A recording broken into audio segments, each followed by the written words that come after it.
علیکم، میں امداد سمرو بڑی ڈیولپمنٹ آپ کے سامنے لایا ہوں اور وہ ہے عمران خان صاحب اور آرمی چیف کے متعلق۔ آرمی چیف اور عمران خان میں ٹھن گئی ہے، ہیڈ آن ہے نا۔ دونوں چاہتے کیا ہیں؟ عمران خان کیا چاہتے ہیں اور آرمی چیف کیا چاہتے ہیں؟ اصل کس نے کس کو ٹارگٹ کیا ہوا ہے؟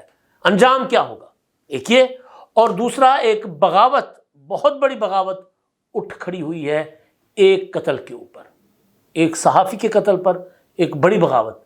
اس بغاوت کا انجام کیا ہوگا وہ بھی میں آپ کے سامنے رکھوں گا، اور بغاوت ہے کیا بنیادی طور پر، اور کیوں اٹھ کھڑی ہوئی۔ ابھی تک پاکستان میں کئی صحافی قتل ہوئے، مگر اس طرح کا ماحول پہلی بار بنتا ہوا کیوں نظر آ رہا ہے، کیوں دکھائی دے رہا ہے، اس پر بات کریں گے۔ اور ایک اور معاملہ ہے، اور وہ ہے ایک M N A P T I کے، ان کی ایک ویڈیو آئی تھی، گندی ویڈیو، گالیوں سے بھرپور، ان کے اوپر مقدمہ ہو گیا ہے۔ کیوں مقدمہ ہوا ہے یہ بھی آپ کے سامنے رکھتے ہیں، اور آغاز آرمی چیف اور عمران خان صاحب سے کرنے سے پہلے، بلکہ اسی سے آغاز کر لیتے ہیں، کیونکہ بغاوت والے معاملے پر بعد میں آتے ہیں، وہ بھی بہت بڑی لیول کا معاملہ ہے، سسٹم کو، نظام کو ہلا کر رکھ دینے والا معاملہ ہے وہ بھی۔ اور بعض اوقات ایسا ہوتا ہے نا کہ کچھ چیزوں کو اگر ایسے چھوڑ دیا جائے نا، وہ کیا کر لیں گے یہ لوگ، تو اس کا انجام بڑا خطرناک ہوتا ہے۔ ہل کر رہ گیا ہوا ہے وہ پورا کا پورا سسٹم، جو اپنا لوگوں کو کی جان جو ہے نا اپنی مٹھی میں رکھ کر بیٹھا ہوا تھا، لوگوں کی تقدیر کا فیصلے کرتا تھا جو سسٹم، اس سسٹم میں دراڑیں پڑ گئی ہیں، اور بدترین دراڑیں پڑی ہیں، اس پر میں بعد میں آؤں گا۔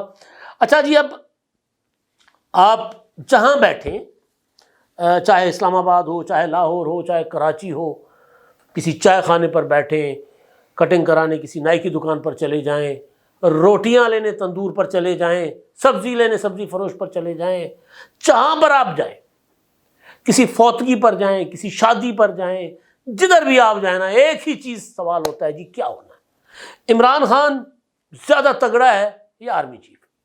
اچھا، آپ عمران خان کے چاہنے والے آپ کو ملیں گے کہ اس نے تو جناب آرمی چیف کو بڑا پریشان کر رکھا ہوا ہے۔ ہاں، پریشر اپنا پروپیگنڈا کے معاملے میں تو بالکل کیا ہوا ہے۔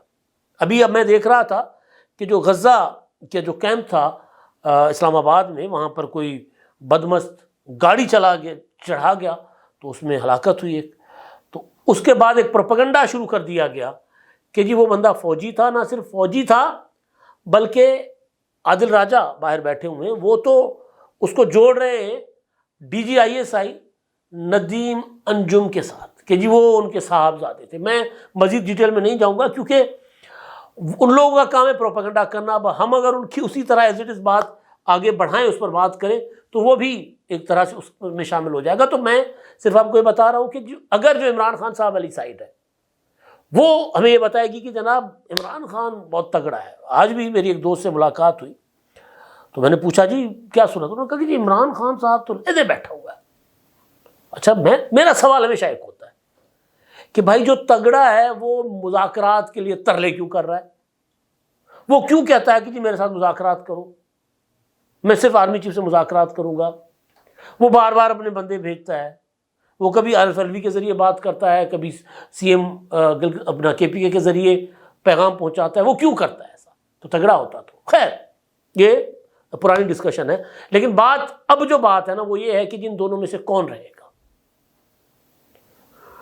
اب ماضی تو یہ بتاتا ہے کہ اگر سیاسی طور پر اگر آپ چیزوں کو ڈیل کرتے ہو تو پھر سیاستدان سروائیو کرتے ہیں۔ آصف زرداری نے کہا تھا نا کہ جی آپ 3 سال کے لیے آتے ہیں، ہم ہمیشہ کے لیے ہیں۔ بے شک اس وقت آصف زرداری مصیبت میں آ گئے تھے، راحیل شریف صاحب نے نواز شریف صاحب کو، وزیر اعظم کو منع کر دیا تھا کہ جی کل جو آپ نے آصف زرداری صاحب کو ڈنر پر بلایا وہ کینسل کر دیں، انہوں نے کینسل کر دیا۔ تو زرداری صاحب کو لگا کہ اب تو میں اکیلا ہو گیا ہوں، تو زرداری صاحب چلے گئے دبئی۔ آج کل صدر مملکت ہے، دبئی میں ہے، اور کیوں ہے کیا ہے وہ بھی پتہ چل جائے گا، لیکن ان کی ہیلتھ کے ایشوز ہیں بہرحال۔ تو وہ زرداری صاحب نے جو بات کی تھی، پھر انہوں نے اس کے لیے کوئی زیادہ زور، وہ ہوتا ہے نا 50 وہی نہیں کی تھی، پھر وہ بیٹھ گئے تھے سکون سے، اور پھر یہ بات ان کی ثابت ہو گئی کہ سیاستدان جو ہوتے ہیں وہ تو سروائیو کرتے ہیں، 2 قدم پیچھے ہٹ جاتے ہیں، لیکن جو جرنیل ہوتے ہیں، یہ جو سرکاری آفیسز میں آ کر بیٹھتے ہیں، ریاست کے جو ملازم ہوتے ہیں، کسی بھی شکل میں، جرنیل ہوں، جج ہوں، بیوروکریٹس ہوں، وہ ریٹائر ہو جاتے ہیں. سیاستدان کبھی ریٹائر نہیں ہوتا. مطلب آپ دیکھیں نا، عمران خان صاحب جیل میں بیٹھے نا، 75 سال کے ہیں، سیاست کر رہے ہیں. بے شک نائل ہو گئے، نواز شریف نائل ہو گئے، پھر واپس آ گئے 2 بار. اب پھر وہ تیاری کر رہے ہیں، چند دن کے بعد نواز شریف واپس اپنا اسی تمطراق کے ساتھ واپس آنا چاہتے ہیں، آئیں گے 28 کے بعد، اور ایک تگڑی تقریر کریں گے، جو بھی تقریر ہوتی ہے. تو ایک تو یہ تو طے ہے نا کہ اگر آپ سیاست کے ذریعے چیزوں کو ڈیل کریں گے، اگر پنجاب میں نہیں کریں گے تو آپ کا مستقبل ہے. پھر انہوں نے آنا مطلب جنرل ضیاء الحق حادثہ نہ بھی ہوتا تو جانا ہی تھا نا. ایوب خان کے ساتھ کون سا حادثہ ہوا تھا؟ دوڑ لگا دی تھی، چھوڑ گئے تھے. پرویز مشرف ایک دن چلے گئے نا، کیا نہیں چلے گئے نا ایکسٹینشن لینے کے باوجود. اب باجوہ ایکسٹینشن لینے کے باوجود چلے گئے نا. راحیل شریف ایکسٹینشن کے لیے ترلے منتیں بلیک میلنگ کرنے کے باوجود، سازشیں کرنے کے باوجود ان کو جانا پڑا، چلے گئے وہ. تو یہ بات کہ سسٹین جو کرنا ہوتا ہے نا، جو رہنا ہوتا ہے، وہ تو ظاہر ہے سیاستدان نے رہنا ہوتا ہے. لیکن اگر آپ طاقت کے سامنے وہ والی طاقت استعمال نہیں کریں گے تو اب کہانی یہ ہے کہ جناب عمران خان نے جو کچھ کیا اس کے بعد کہا کہ جی میں نے نہیں کیا، اور اس کے بعد انہوں نے ٹوٹل عمران خان صاحب کا جو مطمع نظر ہے وہ یہ ہے کہ کسی صورت میں آرمی چیف کو منا لو، کسی صورت وہ مان جائیں، بس میرے ساتھ بیٹھ جائیں. میں نے پچھلے ولاگ بھی بتایا تھا نا کہ وہ کہہ رہے ہیں کہ جی میرے ساتھ صرف 5 منٹ کے لیے ایک ٹیبل پر بیٹھ جائیں، بات صرف میرے ساتھ کریں، باقی ان کو رام کرنا میرا کام ہے، اس کے بعد ہم شیر و شکر ہو جائیں گے. لیکن آرمی چیف کہتے ہیں نہیں، تم انتشاری ٹولہ ہو. تو جب ادھر سے انکار ہو رہا ہے تو پھر عمران خان صاحب کہتے ہیں کہ پھر ٹھیک ہے، ہم تو ڈوبے ہیں صنم، تم کو بھی لے ڈوبیں گے. اور آرمی چیف جو ہیں وہ، یا جو فوج کا ادارہ ہے، وہ 9 مئی کے واقعے کے بعد، 9 مئی تک عمران خان کے خلاف کوئی خاص سخت قدم نہیں اٹھائے گئے تھے. 9 مئی کے واقعے کے بعد عمران خان صاحب کے اوپر ایسا کاٹا لگا ہے کہ ان کو کہا انتشاری ٹولہ جاتا ہے، تو وہ ان کو سیاسی طور پر ختم کرنا چاہتے ہیں. اور عمران خان صاحب آرمی چیف کو آئسولیٹ کر کے، ان کے ادارے کے اندر تنہا کر کے وہاں ان کو مات دینا چاہتے ہیں، جس کے امکانات بہت کم ہیں. تو یہ چیز چل رہی ہے، یہ معاملہ چل رہا ہے. دونوں اب یہ چیز جو ہے، یعنی دونوں بالکل آمنے سامنے. عمران خان صاحب ترلے کرنے کے لیے سامنے کھڑے، ڈٹ کر نہیں کھڑے ہوئے، اور آرمی چیف ترلا نہیں مان رہے، وہ کہتے نہیں. تو اب ظاہر ہے جب ترلا نہیں مانا جاتا تو پھر عمران خان صاحب پروپیگنڈا کروا رہے ہیں، اس طرح کی چیزیں کر رہے ہیں.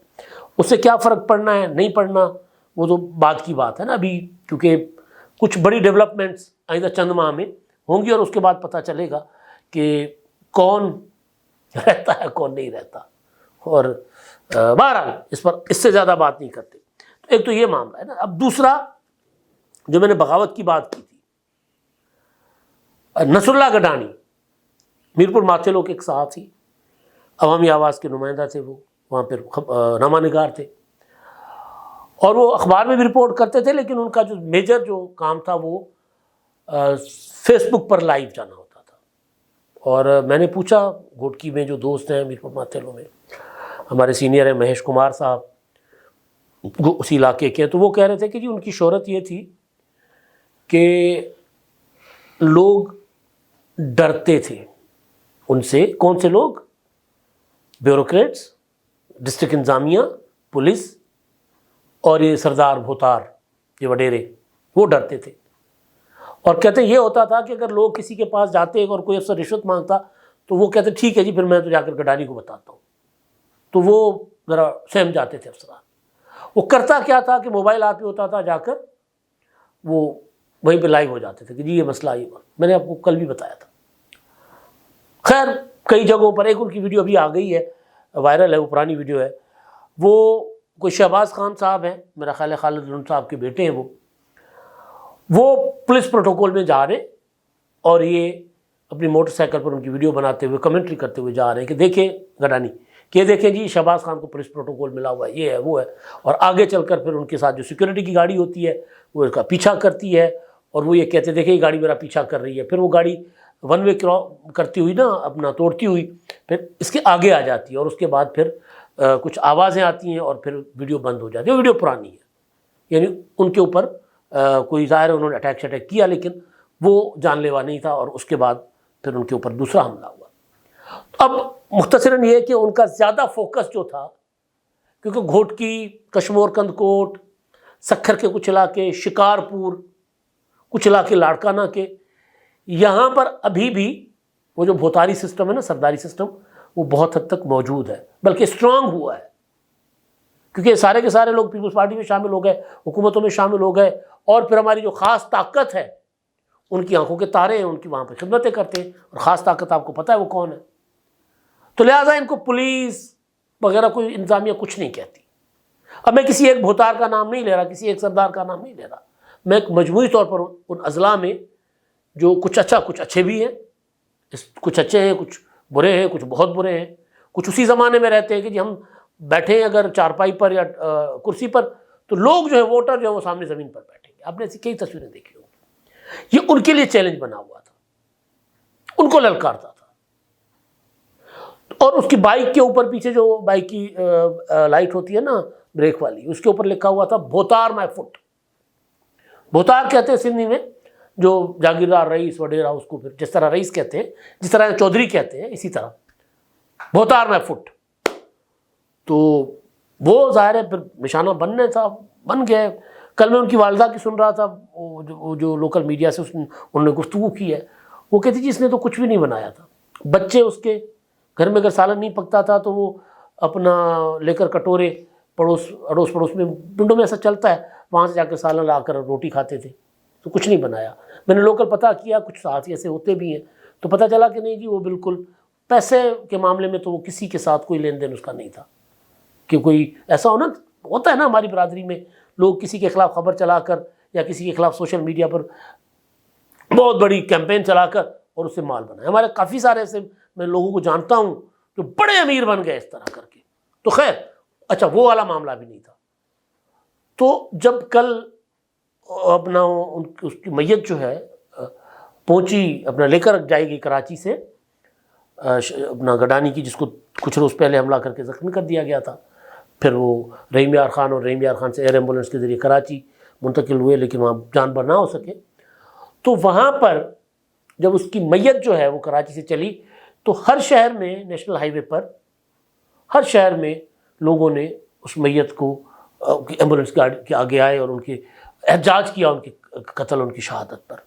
اور جب وہ میرپور ماتھیلوں میں نماز جنازہ تھی تو ہزاروں میں لوگ تھے، بہت بڑا جنازہ تھا، اس علاقے کے بڑے جنازوں میں سے ایک جنازہ، شاید سب سے بڑا جنازہ۔ لیکن بات یہ نہیں ہے، بات یہ ہے کہ کیونکہ سوشل میڈیا کا دور ہے، فیس بک، ٹویٹر، یوٹیوب، اب اس میں لوگ یہ کیمپین چلا رہے ہیں بھوتار مائی فٹ، بغاوت۔ جو چند اضلاع میں اس طرح کا سسٹم بچ گیا ہے، رہ گیا ہے، وہاں پر لوگ کھڑے ہو گئے، بھوتار مائی فٹ۔ ٹویٹر پر، فیس بک پر وال چاکنگ ہو رہی ہے دیواروں پر۔ یہ وہ جو سردار ہیں نا، جو انتظامیہ کے ساتھ، طاقتور لوگوں کے ساتھ مل کر لوگوں کو اپنا مزارع بناتے ہیں، لوگوں کو اپنا غلام بنا کر رکھتے ہیں، ان کے خلاف وہ جان تو دے گیا نصر اللہ گڈانی، لیکن ایک بغاوت پیدا کر گیا۔ اب وہ سردار جو ہے چھپتے پھر رہے ہیں، کیونکہ ابھی تک کسی کا نام نہیں آیا کہ کس نے اٹیک کیا، کس نے حملہ کیا تھا، کس نے قتل کروایا تھا، کیونکہ سب اس سے ناراض تھے۔ کوئی ایک آدھ ہوتا تو پھر بات سمجھ میں آتی، سب ناراض تھے۔ اور کچھ تو اس نے، اور جو اصل طاقت ہے ان کے خلاف بھی بہت سی چیزیں کی ہوئی تھیں، ناراض سب تھے۔ تو اب یہ بڑی بغاوت جو ہے نا وہاں پر گڈانی کے قتل کے بعد، اس کی شہادت کے بعد اٹھتی ہوئی نظر آ رہی ہے۔ اگر اس کو کوئی ہلکا پھلکا آرگنائز کوئی اپنا مل گیا نا، اس کو راستہ، کوئی آرگنائز رہنمائی مل گئی نا، تو یہ پھر لوگ جو ہیں وہ ٹریگر ہو چکے ہوئے ہیں۔ تو اس طرح کے نظام، جو سرداری نظام ہے جس نے چکر بند کی ہوئی ہے سوسائٹی کے اندر، اس کو تباہ و برباد کر دے گی، اور آرگنائز ہونا چاہیے لوگوں کو۔ اچھا جی، اب آخری چیز مظفر گڑھ سے ہے۔ کل میں نے آپ کو بتایا تھا جمشید دستی صاحب نے جو خواجہ سراؤں کے اوپر ایک گندی قسم کی گفتگو کی تھی، غلیظ گفتگو۔ بھائی جنہوں نے رؤف حسن پر حملہ کیا ان کی بات کریں، مجموعی جو کمیونٹی ہے خواجہ سراؤں کی، اس کے اوپر۔ تو بہرحال اب جمشید دستی صاحب کیونکہ خود اپنا ایک سسٹم سمجھتے ہیں اپنے آپ کو، تو کبھی ادھر گھس جاتے ہیں۔ آپ کو یاد ہوگا پارلیمنٹ میں وہ گھس کر پارلیمنٹ لاجی سے بوتلیں نکال کر لاتے تھے، کہتے تھے یہ دیکھیں یہ میں نے چھاپا مار کر برآمد کیے۔ ان کے خلاف وہاں پر مقدمہ درج ہوا ہے ان کے 20 ساتھیوں کے خلاف مظفر گڑھ میں، اور پرائس کنٹرول میجسٹریٹ نے ثناء اللہ ریاض صاحب انہوں نے مقدمہ درج کیا ہے۔ مراد آباد سبزی اور مرغی فروش کو مہنگی اشیاء بیچنے پر جرمانے کیے گئے، اور جمشید دستی نے رکاوٹ ڈالی، جرمانے کی رسیدیں وغیرہ پھاڑ دی تھیں، تو لہٰذا ان پر اور ان کے 20 ساتھیوں پر ہو گیا ہوا ہے مقدمہ درج۔ کون سے؟ جمشید دستی، جن کی گندی ویڈیو وائرل ہوئی ہے۔ اب تک کے لیے اتنا ہی، اللہ حافظ۔